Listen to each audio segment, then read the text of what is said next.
Welcome back to my channel. I'm Kay. Hi. So I know I've already posted a kind of book talk on Wicked Fox, but I also wanted to talk about Vicious Spirits.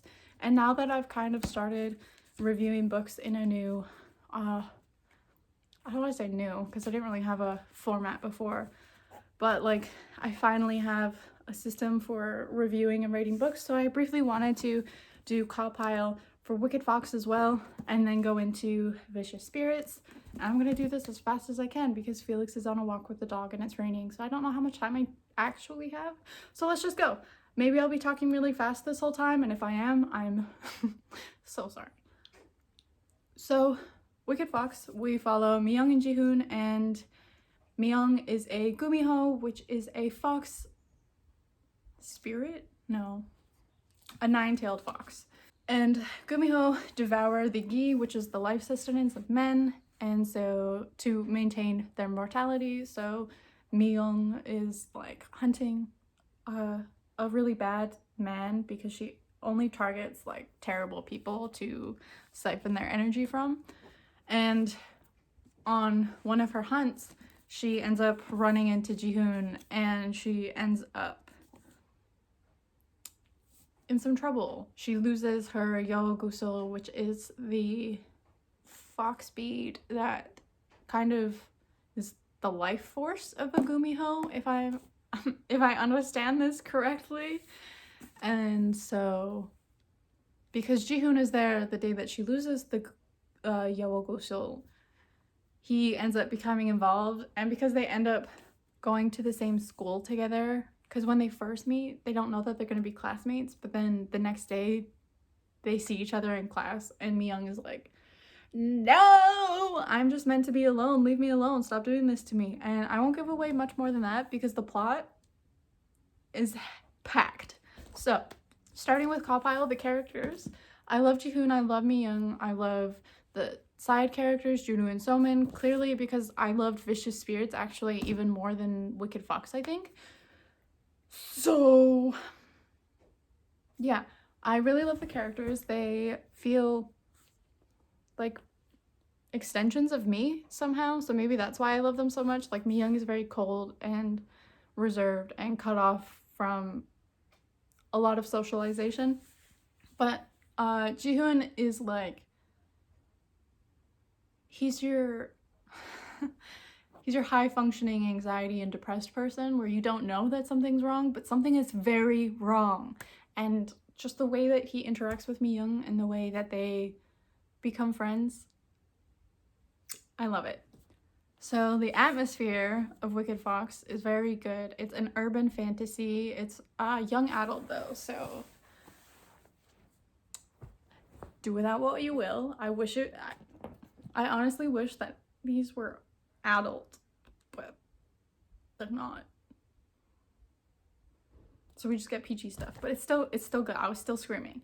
So the atmosphere is very good. It's in modern day Seoul.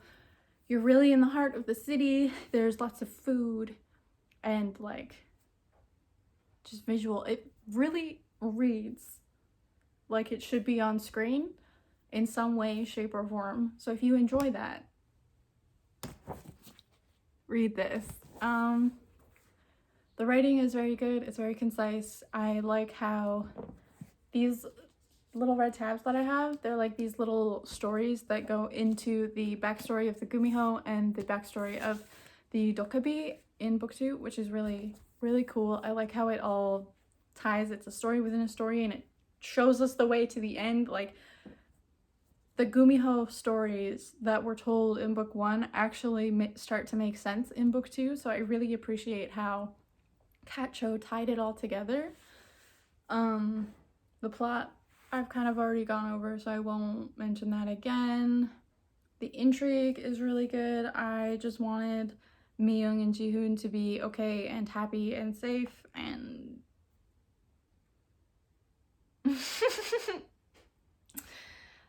that's not what happens. I just recently watched a review where they said that Tammy Tammy mentioned that Wicked Fox because she had only read Wicked Fox at that point, but it doesn't follow like Western storytelling conventions, and I heavily agree. I didn't really realize those the first time I read it because I have watched so much K-drama, and I have attempted to study it in university. Well, not K-dramas, but like I've studied from the Chosun dynasty up until I think it was like 2016 when we went into the Comfort Women issue with Japan. Yeah, so I didn't really pick up on the differences. I love the way that non-Western stories are told, and so if you're feeling like you want to change things up, I highly suggest this. The plot devices, the character arcs, the character types even, are all very, like, Korean. And it's unapologetically Korean, as I mentioned in my previous review. And I absolutely love it.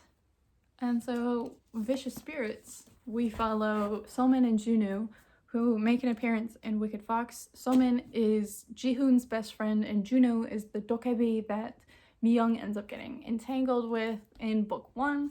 And so we get their story in this book, and I love it. Junwoo is like your bad boy flirt who's really just a soft cinnamon roll inside and is hurting and wants to be loved and trusted and just held. This one. And then Seolmin is like, I can do everything on my own. I'm a people pleaser. Stay away from me, Junwoo. I know you're bad news. But then they just slowly come together to help Jihoon and Mi-young, and it's just it's beautiful. So, characters, I've gone over that. Clearly I love Junwoo and Seolmin. I love Mi-young and Jihoon. They're everything I've ever wanted in a family. I want to be in this world with them. I want to see this animated so badly. So the atmosphere of Vicious Spirits basically follows and is a continuation of book 1. It's just as heavy, it's just as dark, it's just as sad, but there's like lighthearted moments in it that you can like take a break from the dark sadness with. And so I really love it. Someone described it on the back, actually, as a lush atmosphere. If this charming yet emotionally charged novel doesn't win you over with a supernatural mystery or fraught family drama, then the sweeping romance will. That's the truth. So currently I'm getting Tammy to read this book, and she was on chapter 15, and she was DMing me going, oh my god, I'm not ready. Oh, because chapter 15, the first paragraph is literally, someone couldn't stop thinking of Junwoo. Of random things he said, of the way he looked when he'd finally fallen asleep, his face serene, almost innocent. I can't wait to reread this. So the next one is writing. The writing is very, it's only been improved upon from Wicked Fox. I think it's shorter, actually. Or maybe roughly the same size. Either way, Kat Cho, her writing evolved. So like if you enjoy Wicked Fox, I have a feeling that you'll like Vicious Spirits just as much. You can really see some growth just between the two books, and I really enjoy that. Intrigue of Vicious Spirits is very good because you're basically trying to solve the leftover epilogue bullshit that happens in book 1. And so once it all comes to head in this book, you see Seolmin and Junwoo fighting to remain in Jihoon and Mi-young's life because they want to be with, like, it's such a good found family. They love each other so much as a friend group. And like, there's this one moment where Seolmin gets an apology from someone, and I was sobbing, like, into my shirt, just like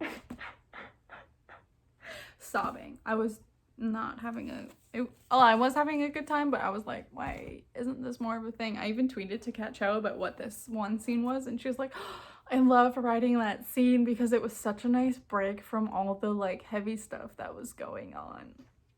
And I was like, so to just briefly finish, because Felix is back. I didn't understand how Kat Cho said that this was a lighthearted moment, or that was a lighthearted moment in the book. I didn't see it coming. I did not. So yeah, if you like found family, if you like enemies to lovers done well, if you like, well, maybe not even enemies, but like hate to love, hate to like, then read these two books. If you like the type of character arcs that like the type of character archetypes that I've mentioned, pick up this book.